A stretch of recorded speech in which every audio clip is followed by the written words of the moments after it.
Hello, good afternoon, good afternoon. It is so hard finding a space sometimes at home that has a good signal. So good afternoon. I'm just going to wait to see if a few people are going to join me for the lunchtime chat and chew with Dr. Mesheca. I am your host. When you join, go ahead and let me know that you're here by saying hello in the comments for me. If you're catching this on a replay, just put hashtag replay in the comments to let me know that you were here. So how is everyone's day going? It is a beautiful day here in Maryland, although it's been very, very windy, probably for the past few days or so. Very, very windy, but it's a beautiful day.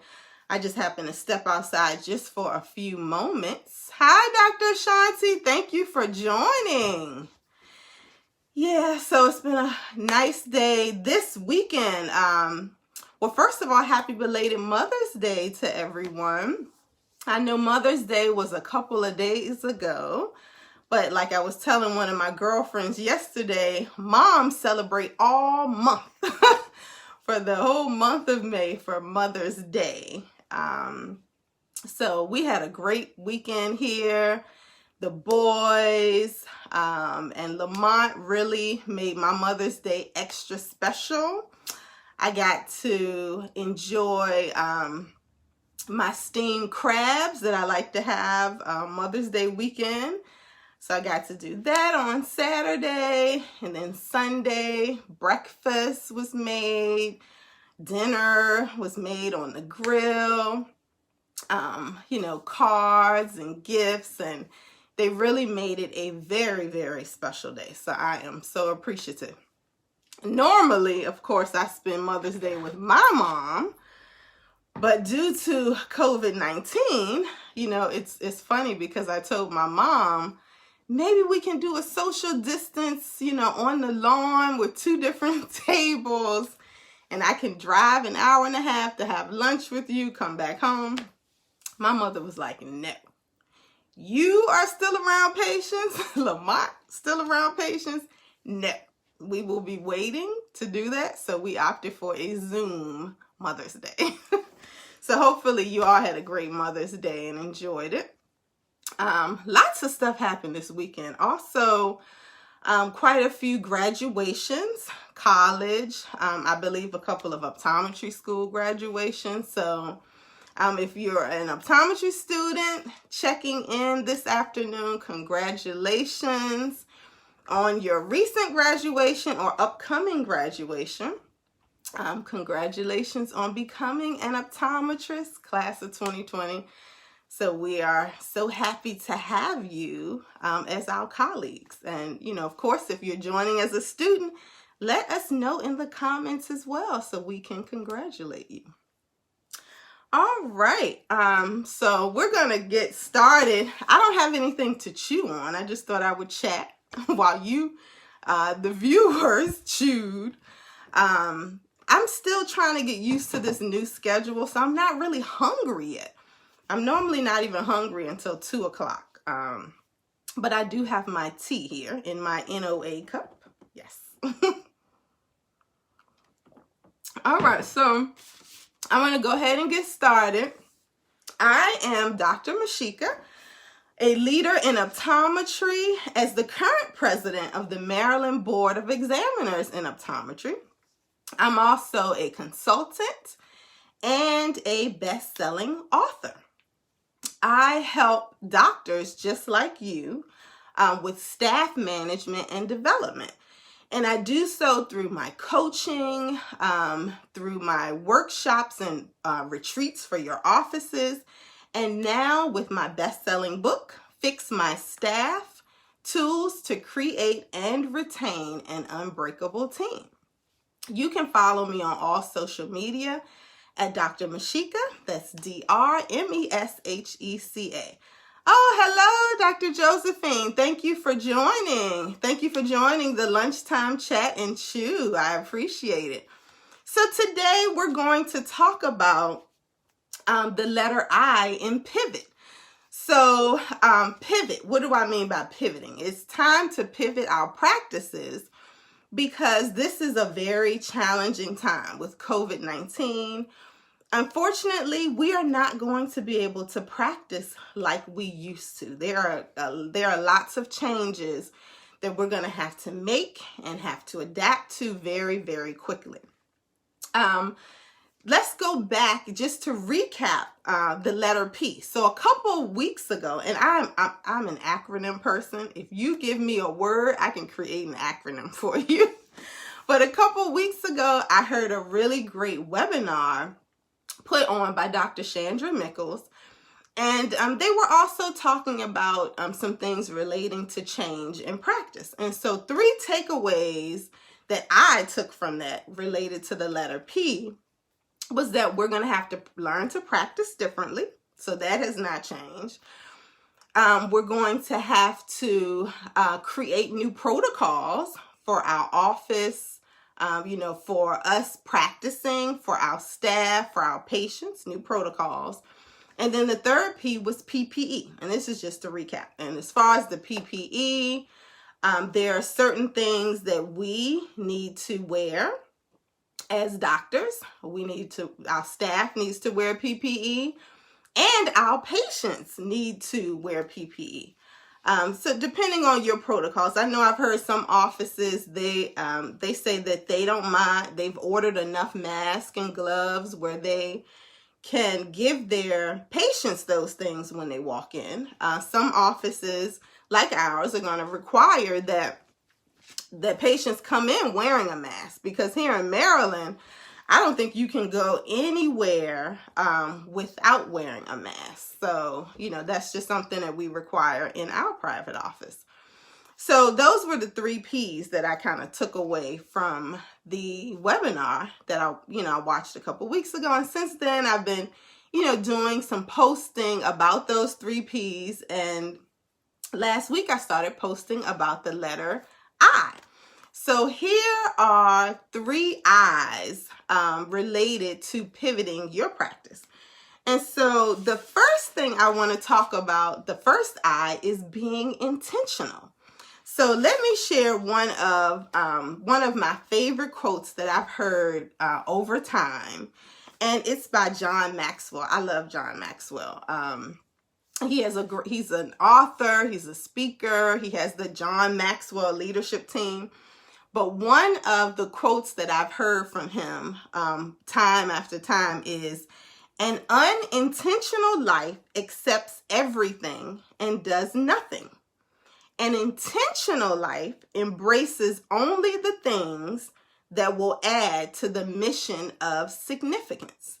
And we are all, as optometrists, as doctors, as leaders, we have a very significant job.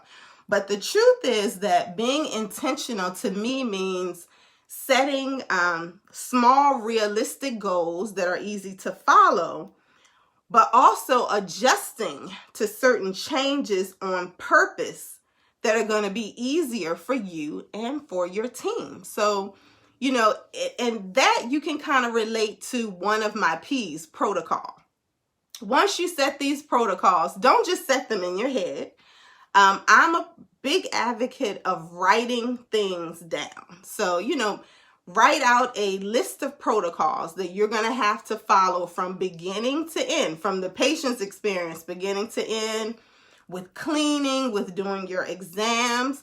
Go ahead and write everything out, and then you're going to have to be intentional about carrying out all of those things as you have written them out, because there's no way, we don't have time for that big adjustment, because as far as I know, most practices opened up last week because the AOA came out with their email, with their correspondence a couple of weeks ago.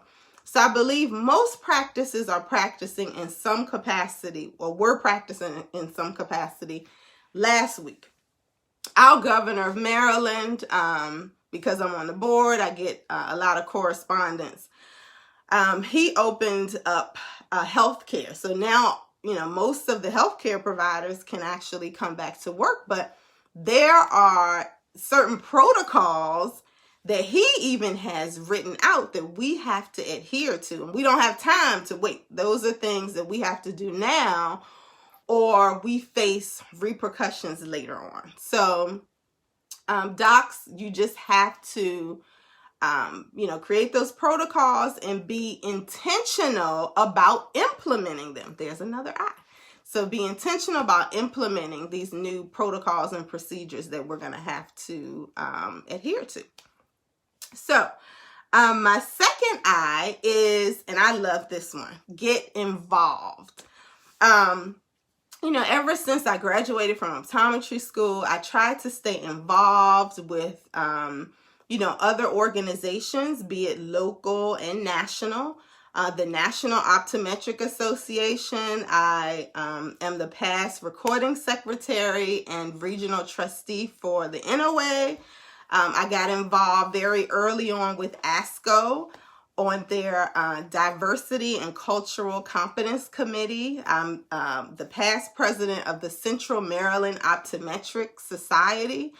So there are tons of ways that you can get involved with advocating for optometry. There are a lot of emails and things coming out about certain things, and I'm sure that we all can contribute to how we're going to practice moving forward by just getting involved, just putting yourselves out there, aligning with your colleagues. There are other ways that you can also get involved. Some private practice docs are members of those alliances that have already formed, like iDoc, Vision Source, the Williams Group. There are certain alliances that you may already be a part of. Just get involved with them. See what your other colleagues are doing. Of course, Four Brown Eyes is an alliance. If you hear about things, and we've been kind of great about doing that, everyone seems to really be contributing. We're letting each other know about funding, about getting face shields and PPE, and just some protocols that we follow in our own offices that we share. So just continue to do that. Because we are all in this together. So that's my second I, just to get involved in some way. Let me see who else has joined. Hi, Michelle. Thank you for joining. Again, if you're joining, say hello. Let me just hit my little wave here for the people that have joined. Say hello. Let me know where you're from if you're a graduating senior, because we want to definitely congratulate you. I know I've reached out to a couple of the seniors that I know that are graduating. If you're catching this on the replay, I want you to hit hashtag replay. Make sure you share it with some of our colleagues as well. So the third I that I want to talk about, and this is something that I kind of struggle with because I'm not really a techie person, but I'm learning, and that is be innovative. So being innovative really just means trying new things, okay? And for me, being innovative comes in terms of technology. So, and I know we're going to talk about this probably later in the week or in the weeks to come about telehealth.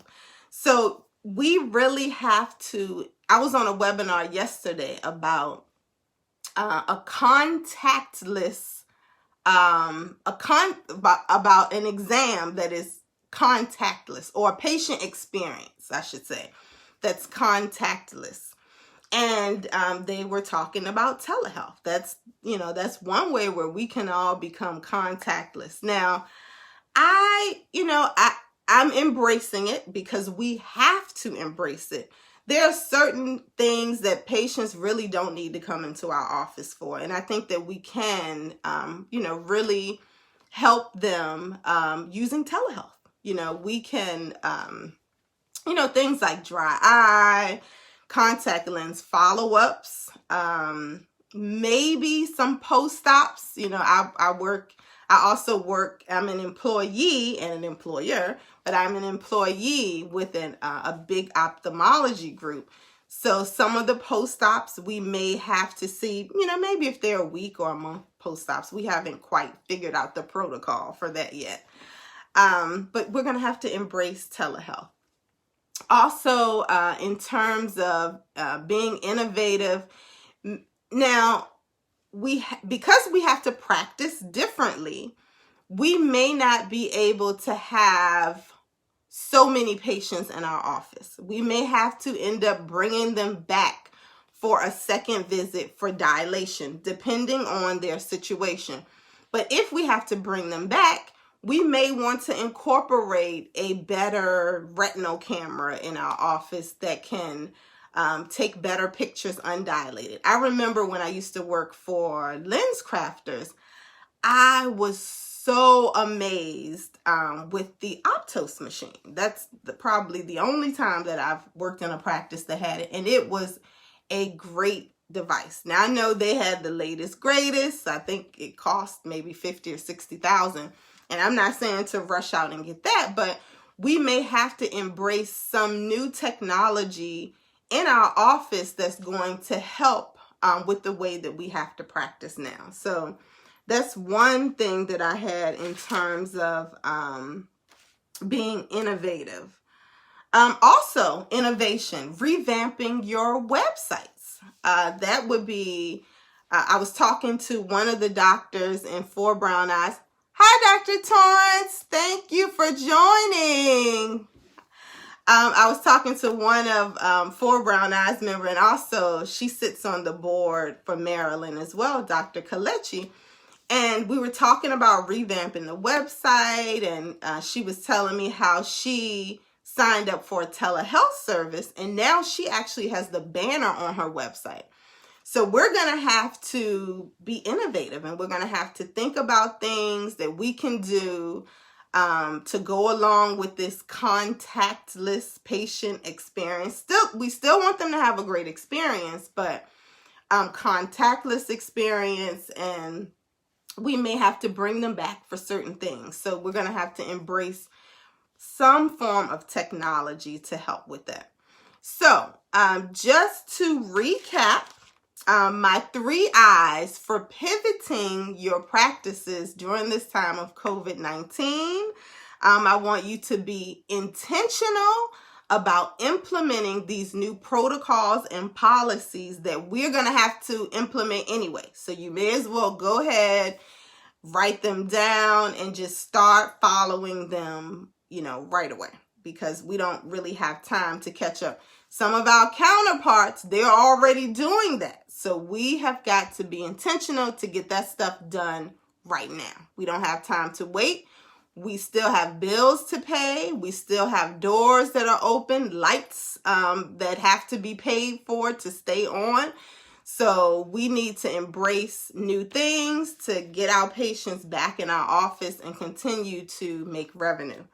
So the second I was get involved. Get involved in your local and national organizations of optometry, and you know, align with your colleagues, see what they're doing, bounce ideas off of each other, continue to put those ideas right here in our group so that we can learn from each other. And the third is to be innovative, you know, embrace new technology as it relates to our patients, revamp our websites, consider telehealth as an option as far as innovation, because I know for me that's new, that's completely new. And I know that one of the platforms, they were saying that they were struggling last year and the year before to even get optometrists to embrace their platform. Now they can't keep up. So, you know, we've got to learn to be innovative.